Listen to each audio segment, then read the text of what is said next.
श्वेता, जी वेळ आहे ना अपघाताची ती आपण जे प्रत्यक्षदर्शी आहेत ना त्यांनाच विचारूया। त्यांनी सगळं पहिल्यापासून पाहिलं। मला फक्त वेळ सांगा, किती वाजता साधारणतः अपघात झालाय? 6:30ची वेळ होती। 6:30च्या वेळेस कसा झाला अपघात? याचा ब्रेक फेल असल्यामुळे तो तिकडून येत होता। येता येता अख्ख्या गाड्यांना धडक दिली। त्या धडकेनंतर तो पुढे येऊन इथं 4 व्हीलर होती, त्याच्या पुढे एक ट्रक कंटेनर होता। कंटेनरची हे झालं, त्यामुळे 4 व्हीलर झाल्यामुळे सगळ्या गाड्यांचा डोळ्यानं बघितले ब्रेक फेल होता। ब्रेक फेल म्हणजे उताराने आग पण लागली होती ना? आग बी लागली होती। बर, त्या आग आटोक्यात साधारणतः किती वेळात आली?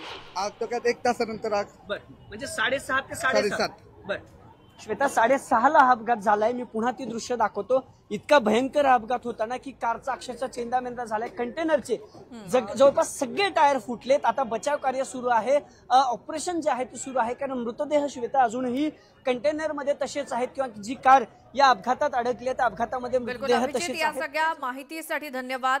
नवले ब्रिजवरती पुण्यामध्ये झालेला भीषण अपघात, आतापर्यंत 7 जणांचा मृत्यू झाला। याचे अपडेट आपण घेत राहू।